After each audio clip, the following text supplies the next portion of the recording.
June 4th, 1942. Dutch Harbor, Unalaska Island, Aleutian Chain. The first light of morning revealed a sky bruised with smoke. Snow-capped ridges stood like jagged shadows behind columns of flame, still rising from fuel tanks, struck hours earlier by Japanese carrier-based aircraft. The air tasted of burning oil, sea salt, and cordite. Waves slammed against the black volcanic shoreline as the sound of distant anti-aircraft guns echoed faintly across the harbor. This was the second day of Japan's surprise attack on the Aleutian Islands, a maneuver launched simultaneously with the Battle of Midway. The United States didn't know it yet, but these raids, chaotic as they seemed, would soon lead to one of the most important intelligence discoveries of the Pacific War. Petty Officer Harold Jennings stood on the Dutch Harbor pier, scanning the debris-strewn water with binoculars. He had been awake for nearly 36 hours since the bombing began. His oil-stained uniform clung to him, soaked through by the cold Aleutian drizzle. The harbor was littered with fragments of aircraft, bits of fuselage, torn metal, scorched canvas, drifting in eddies of fuel.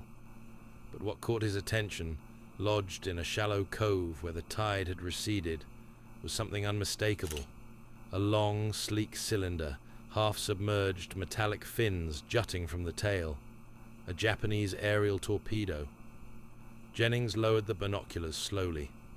Every sailor in the Pacific had heard of the devastation Japanese torpedoes caused at Pearl Harbor and throughout the early campaigns. They ran truer, faster, and deadlier than anything American forces possessed. But no one, not even senior officers, had examined a full, intact Japanese torpedo up close. Until now. Jennings turned toward the officer beside him, his voice low and urgent. "Sir, we've got one. Looks almost untouched." Lieutenant Walter Cummings stepped forward, squinting into the fog. The sight punched the breath out of him. For a moment he didn't speak. Then he muttered words that would set the next phase of operations into motion. "Get Divers Unit 2, now." Within the hour, a small team of U.S. Navy divers assembled near the cove. The Aleutian wind blasted across their faces as they prepared gear. Heavy canvas suits, thick wool underlayers, brass helmets, and weighted boots. The sea temperature hovered just above freezing. The water could kill a man within minutes if anything went wrong. Chief Diver Samuel "Red" Hutchins pulled on his gloves, the thick rubber stiffened by cold. He had worked salvage operations before, sunken barges, damaged destroyers, lost ordnance, but nothing like this. A Japanese Type 91 Mod 2 aerial torpedo. He knew the rumors. Wooden aerodynamic fins for shallow water attacks, gyro stabilizers, air-steam propulsion, a detonation system more advanced than anything the U.S. Navy had designed Pearl Harbor. Lexington, Hornet, dozens of American ships had fallen to these weapons. And here one lay, silent and cold, in a tide pool in Alaska. Hutchins looked up at the waves slamming the breakwater. The cove was calm for now, but the tide in the Aleutians rose quickly and unpredictably. If they didn't pull this torpedo out soon, the sea could reclaim it, rolling it back into water too deep to reach. He turned to his team. "Let's move, before the ocean decides it wants it back." Hutchins stepped into the cove, water sloshing against his suit. The shock of cold knifed through the thick layers, but he forced himself forward. The torpedo lay partly buried in mud and sand, its wooden tail stabilizers still attached, the same fins that had made Japan's shallow water Pearl Harbor attack possible. He ran a gloved hand along the metal surface. It was smooth, expertly machined, the craftsmanship precise in a way that reflected a decade of Japanese naval engineering. Behind him, divers carried ropes, lifting slings and padded cradles. If the torpedo still housed its warhead, and it almost certainly did, a mishandling could be catastrophic. The Type 91 held over 400 pounds of explosive. If it detonated in the cove, it would erase the dive team, the beach, half the pier, and any unlucky souls nearby. Working with slow, deliberate movements, Hutchins guided the team around the weapon. "Do not touch the nose," he warned. "She may be cold, but she's not dead." The divers nodded. Every action became a ritual of caution. One diver inspected the tail assembly, another checked the propellers, a third gently brushed away kelp covering the midsection. The wooden anti-roll fins were soggy but intact, one of the most critical intelligence items. American analysts had long wondered how Japanese torpedoes avoided diving too deep upon release. Now, staring at the extensions bolted to the weapon's body, Hutchins understood. "These fins, they're genius," he whispered. While the divers worked, officers on shore transmitted encrypted messages to higher command. The importance of the find was obvious. This was not just a captured weapon. It was an opportunity to learn why American torpedoes had been failing, and why Japanese torpedoes seemed unstoppable. The U.S. Navy's Mk-13 torpedo had plagued aviators for months. Ran too deep armed unpredictably. Premature detonations. Failure to detonate at all. Erratic gyro controls. Fragile tail assemblies.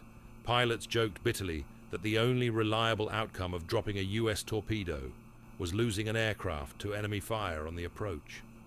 But the Japanese Type 91, it ran perfectly. It struck its targets with surgical precision. It armed reliably. Its shallow water capability allowed attacks in harbors and lagoons, and its propulsion system produced fewer bubbles, making it harder to track. If the US could learn how the Type 91 worked, they might fix the Mk-13's problems and blunt the effectiveness of Japan's most feared naval weapon. Hutchins signaled for the hoist rig. The divers slid the padded cradle underneath the torpedo, inch by inch, working as if defusing a bomb, because in a sense they were. Waves slapped the rocks behind them, the tide slowly rising, threatening to lift the weapon and roll it unpredictably. The teams synchronized their movements. 3, 2, 1, lift. With a groan of straining rope fibers, the torpedo rose, water streaming from its hull. The divers steadied it, guiding it up the beach toward wooden planks placed as makeshift rails. Dozens of sailors watched in total silence. The moment the torpedo touched dry ground, cheers erupted. Men who had seen friends die at Pearl Harbor and Corregidor felt a grim satisfaction. They had taken back something, a piece of Japanese naval superiority, something that could finally turn the tide. But Hutchins wasn't celebrating. He stared at the torpedo, thinking of what came next. "Get it covered. Get guards on it. No one touches this thing unless they have authorization from Naval Intelligence." The icy wind whipped through the cove as the divers stepped back from their work. The torpedo lay there like a sleeping predator, dangerous, brilliant, and full of secrets. Secrets that would soon change the future of American torpedo design. Secrets that would follow the torpedo from this frozen Alaskan shore all the way to Pearl Harbor, then to the Naval Torpedo Station in Newport, Rhode Island, where the real investigation would begin. The torpedo was loaded onto a reinforced flatbed truck under armed guard, its warhead still intact and live. Canvas tarps were secured tightly around it, not only to conceal the weapon from curious eyes, but also to provide a minimal buffer against the elements. The Aleutian winds carried sleet sideways as the convoy began its slow crawl toward Dutch Harbor's naval pier. In the truck bed, a sailor rested his hand on the metal casing through the canvas, feeling the cold bite of it. There was something unsettling about transporting an enemy weapon capable of obliterating everything within a quarter-mile radius. No one spoke much. Even the rumble of the vehicle seemed muted by the tension in the air. At the pier, A crane lifted the torpedo with painstaking care, placing it gently into the cargo hold of a Navy patrol vessel bound for Kodiak. Only a select few officers were permitted to know what the returning ship carried. Lieutenant Cummings watched the crane swing the deadly package into place and felt a jolt of pride mixed with apprehension. "Handle her like she's made of glass," he warned the crew. One petty officer nodded. "Sir, she's scarier than glass." As the ship set off into the grey northern waters, the recovered torpedo, this cold, silent artifact, was officially designated as Ordnance Capture A-13. The name meant little, but its implications meant everything. The United States now possessed the weapon that had defined Japanese naval supremacy since the early days of the war. But the journey ahead was long. The northern Pacific was unforgiving. Swells rose and fell like traveling mountains, slamming against the hull as the patrol vessel made steady headway toward Kodiak Island. Sailors huddled near the cargo hold, occasionally checking on the canvas-covered torpedo. The seas roared, the winds screamed, and the torpedo sat motionless, unfazed, unbothered, deadly. The men who guarded it had all seen what Japanese torpedoes had done at Pearl Harbor. Several had lost friends when the battleship Nevada took a direct hit, or when the Oklahoma capsized. The thought of that same weapon sitting below decks tightened their throats. A young sailor leaned on the rail beside Chief Diver Hutchins, who had been tasked with escorting the torpedo all the way to the mainland. "Chief," the sailor said, "do you think they really built something that much better than ours?" Hutchins didn't answer immediately. He stared at the dark water rolling beneath them. "I think they built something they needed," he said. "Something that gave them an edge when they knew they'd be fighting bigger navies." He finally turned to the sailor. "But I also think we'll figure out how they did it." He wasn't wrong. When the ship arrived at Kodiak, the torpedo was transferred to a larger transport vessel. Meanwhile, coded messages raced ahead to Pearl Harbor Naval Intelligence. By the time the torpedo reached Hawaii, a team of ordnance experts, engineers, and interpreters was ready. The crate was opened under bright hangar lights, officers forming a circle around it, as if viewing a captured alien machine. Lieutenant Commander Edwin Hoyt, one of the Navy's top ordnance analysts, walked around the torpedo slowly. He was a thin man with a sharp jaw and sharper eyes, someone who saw not the weapon's shape, but the engineering philosophy behind it. He crouched to inspect the wooden tail fins. Ingenious. He ran his fingers lightly across one. Absolutely ingenious. The fins, now swollen from water and cold, were exactly what American intelligence analysts had speculated, but never confirmed. These detachable wooden stabilizers allowed the torpedo to enter the water at high speed, without diving too deep. After entry, they either broke off or dissolved, leaving the torpedo to run perfectly flat. A voice behind Hoyt broke the silence. "Sir, this explains Pearl Harbor." Hoyt nodded. "It does more than that. This shows how they hit ships in harbors we thought were too shallow for torpedo attacks." The room fell into a hush. The implications were staggering. The US had believed torpedo attacks against Pearl Harbor were impossible because of its depth. Now the evidence lay before them. Proof that the Japanese had solved the shallow water problem long before America realized they were working on it.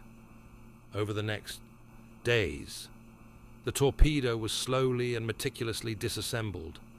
Every bolt, every fin, every section of the air chamber, every piece of the propulsion system, every gyroscope, every depth control component. Each removed part was photographed, labeled, and measured. Technicians wore heavy gloves and face shields while handling the warhead, which remained armed and volatile. The propulsion experts were astonished to find a system far more reliable than the US Mk-13, which notoriously malfunctioned due to faulty air flask valves and inconsistent gyro behavior. Inside the torpedo's brain, a compact gyro stabilizer, lay one of the biggest breakthroughs. It was smaller, more efficient, and far more resilient to shock than American versions.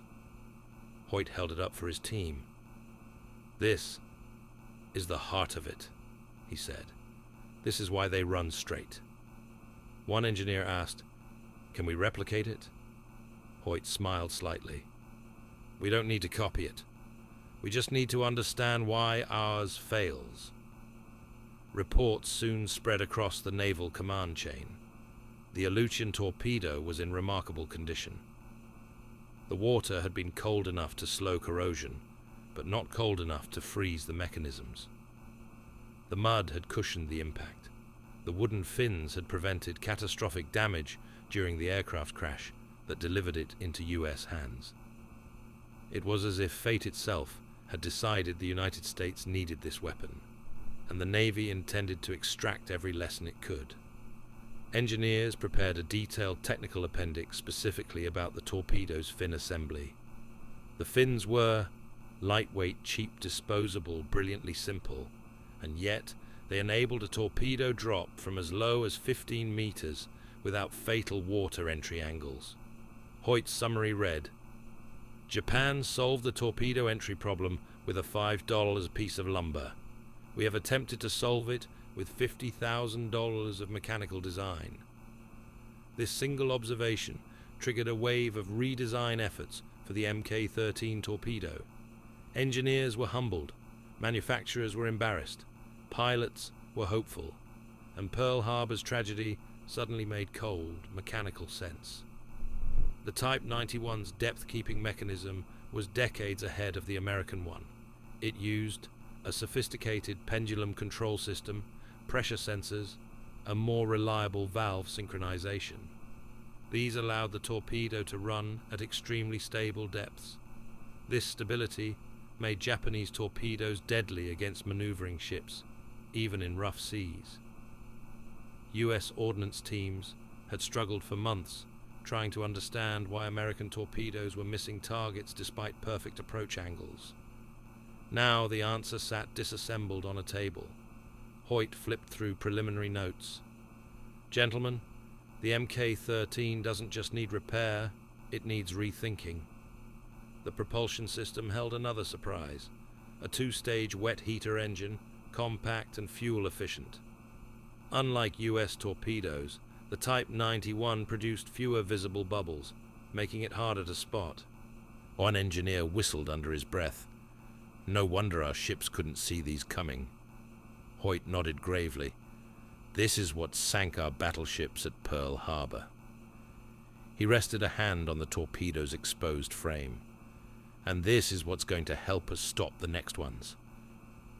The team worked long into the night, often sleeping on stretchers in the hangar. They understood the urgency. Every hour spent studying this weapon meant progress toward fixing the catastrophic failures of American torpedoes, failures costing lives daily in the Solomon Islands, Coral Sea, and beyond. Their next task was clear: disassemble, document, analyze, and send everything to the Naval Torpedo Station in Newport, Rhode Island, because the real transformation was about to happen there. The disassembled torpedo components were crated, cushioned, and sealed inside reinforced shipping containers, each marked with vague, misleading labels to avoid drawing attention. The crates were moved quickly under armed escort to a Navy cargo vessel bound for San Diego, with orders stamped "Top Secret," for ordnance intelligence only.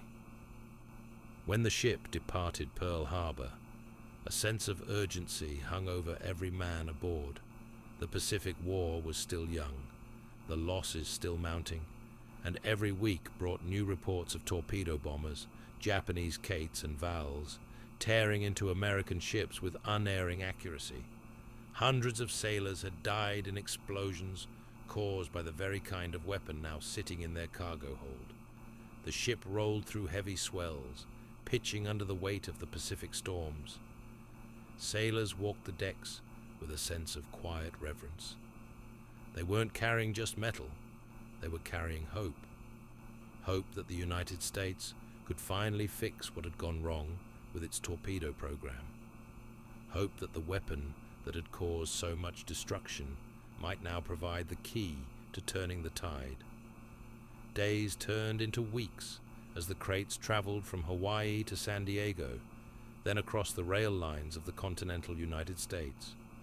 Soldiers, armed with Thompson submachine guns, accompanied every leg of the journey. When the crates finally arrived at the Naval Torpedo Station in Newport, Rhode Island, the atmosphere inside the facility changed instantly. The Zero from Akutan had taught American aviators how to fight Japan's best fighter. The Type 91 from Dutch Harbor would teach American engineers how to build a better torpedo, and so the torpedo's second dissection began. The Naval Torpedo Station was a sprawling industrial complex overlooking Narragansett Bay, home to the United States' foremost torpedo engineers. These were the men responsible for designing, maintaining, and, hopefully, fixing America's troubled torpedo inventory. The Mk-13, the Mk-14, the Mk-15, all plagued with flaws, malfunctions, premature detonations, faulty depth settings, and gyro instability. But now they had something else, a working example of Japan's masterpiece. Within hours of arrival, senior engineers were called into a sealed conference room. A Marine guard closed the door behind them, and the chief engineer stepped forward. "Gentlemen," he said, "you are about to examine the most important ordnance recovery of the Pacific War. What you learn from this torpedo will influence every pilot, every destroyer, every submarine, every battle group we deploy." Silence. Then the crates were opened. The engineers gathered around the components, their eyes widening. They immediately noted the craftsmanship, the precision machining, the refined hydrodynamics, the careful balancing of weight distribution. One engineer tapped the casing lightly. "This is aircraft-grade steel, lighter than anything we're using." Another pointed toward the fins. "And these fins, they're disposable. Brilliant, just brilliant." As each component was laid out on the testing benches, it became clear that the Japanese torpedo represented a different philosophy of design. American torpedoes were built to survive drops. Japanese torpedoes were built to perform perfectly. Newport's engineers realized almost immediately they had been optimizing for the wrong thing. The propulsion system was the first major focus. The Type 91 used an elegantly compact wet heater engine whose efficient fuel combustion provided a powerful and stable run. U.S. engineers had struggled with similar designs, but had never achieved the same reliability.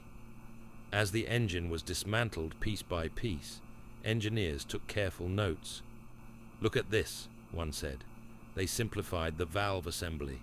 We over-engineered ours." Another engineer pointed out the seawater-driven cooling system.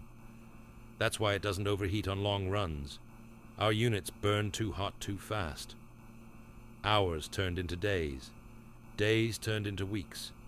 Engineers studied the torpedo like scholars reading a sacred text. The depth control mechanism shocked even the veterans of the Newport facility.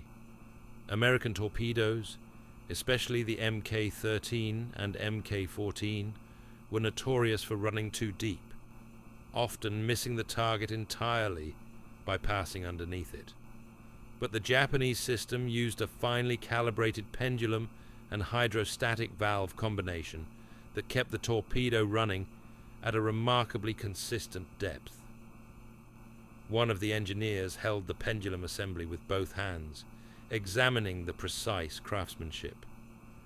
"This is stunning. Look at the balance, the response time. No wonder our torpedoes are missing." An older engineer, one of the veterans who had overseen the Mk-13 program, sighed deeply. We've been blaming the pilots for bad drops. We've been blaming the sea. We've been blaming the angle of attack. But the truth is simpler. Our torpedoes are just inferior. He set the component down with a mixture of frustration and admiration. This thing works. Of all the discoveries, the wooden fins caused the biggest stir. Cheap, disposable, beautifully simple. And they solved a problem that had baffled American designers: how to prevent a torpedo from diving too deep after hitting the water. The fins stabilized the weapon during airdrop. They broke away on impact. The torpedo entered the water cleanly, nose high, and quickly leveled into a perfect, shallow run. The Navy had spent millions trying to fix the Mk-13's water entry issues. Japan solved it with wood. A senior engineer summed up everyone's feelings. We've been trying to reinvent the wheel. They just built a better wheel. Lieutenant Commander Hoyt compiled the findings into a classified report titled Comparative Analysis of Type 91 Aerial Torpedo, Implications for U.S. Torpedo Design. The report was explosive, not in the literal sense, but strategically. It identified 14 major design advantages the Type 91 had over the Mk-13. Precise reasons the Mk-13 was failing. Specific modifications needed. Expected improvements. Tactical recommendations for pilots using modified torpedoes. Hoyt's conclusion was blunt. The Japanese Type 91 torpedo is superior to the US Mk-13 in every measurable category except warhead yield. We must adopt their tail fin philosophy, improve our depth-keeping mechanisms, reinforce our propulsion valves, and re-engineer our water entry vectors. Failure to act immediately will result in continued operational losses. Admiral William Bull Halsey, upon reading the summary forwarded to him, wrote a short note in the margin. Fix our damn torpedoes. Yesterday. Following the Newport analysis, immediate orders were issued. Modify all Mk-13 torpedoes with stabilizing fin assemblies. Reinforce air flasks to prevent rupture. Fix faulty detonators. Add drag rings to control water entry speed. Redesign tail cones for more stable runs. Improve gyro stabilizers based on Type 91 principles. The US torpedo program, stagnant for years, exploded into activity. Workshops went around the clock. Factories shifted production lines. Pilots were briefed on new drop techniques. Naval officers were ordered to distribute new specifications immediately. America was not just fixing a weapon, it was transforming a doctrine, and soon this transformation would reach the front lines, where pilots desperate for a reliable torpedo would finally receive one. But before that could happen, engineers had to complete one final and critical test, a live run trial. The testing range at Newport stretched out across Narragansett Bay, like a quiet stage waiting for a performance. The air was cold and still, the water glimmering under the pale morning sun. Officers, engineers, and ordnance specialists assembled along the pier, clipboards in hand, eyes fixed on the recovery boat that carried the first modified American Mk-13 torpedo, the product of months of analysis, sleepless nights, and revelations born from the captured Japanese Type 91. Lieutenant Commander Hoyt stood with his arms crossed, watching as the men prepared the launch setup. The torpedo gleamed beneath its canvas wrap, its new tail fin assembly fitted with stabilizers modeled directly after the Type 91's wooden extensions. Everything depended on this test. Every high-level report, every engineering overhaul, every pilot's future depended on whether this weapon would finally behave. A test aircraft, a Navy PBY Catalina, circled overhead. Its pilot had been carefully briefed. Maintain altitude, stabilize approach, drop clean. On the pier, an older engineer whispered under his breath, "Please, don't dive, don't dive." Hoyt checked his watch. "Here we go." The PBY lined up, the torpedo detached. It dropped cleanly, nose slightly elevated, exactly the angle the Japanese fins had been designed to maintain. For a moment, everyone held their breath. The torpedo hit the water with a splash, almost graceful. Then something extraordinary happened. It didn't plunge, it didn't wobble, it didn't over-rotate, it didn't veer off course. It leveled out and ran straight and true and clean, its wake a perfect white line across the bay. A collective gasp echoed across the observation platform. Then cheers erupted. Engineers shouted. Men clapped each other on the back. Hoyt allowed himself the smallest of smiles. It had worked. For the first time since the beginning of the Pacific War, the US Navy had a torpedo that entered the water the way it was supposed to, and ironically, it was thanks to a Japanese weapon dropped into a shallow cove thousands of miles away. More tests followed, more perfect entries, more precise runs, more convinced engineers. The modified Mk-13, with its new drag ring, reinforced air flask, corrected gyro assembly, and Japanese-inspired fin system, was suddenly performing with a level of reliability American aviators had never seen. Reports flowed rapidly through Naval Command. Success rate increasing fivefold, dramatic reduction in dewed runs, significant improvement in water entry behavior, higher accuracy against maneuvering targets, improved safety margin for pilots. Pilots who had once sworn that torpedo attacks were suicide missions now volunteered to test the new weapon.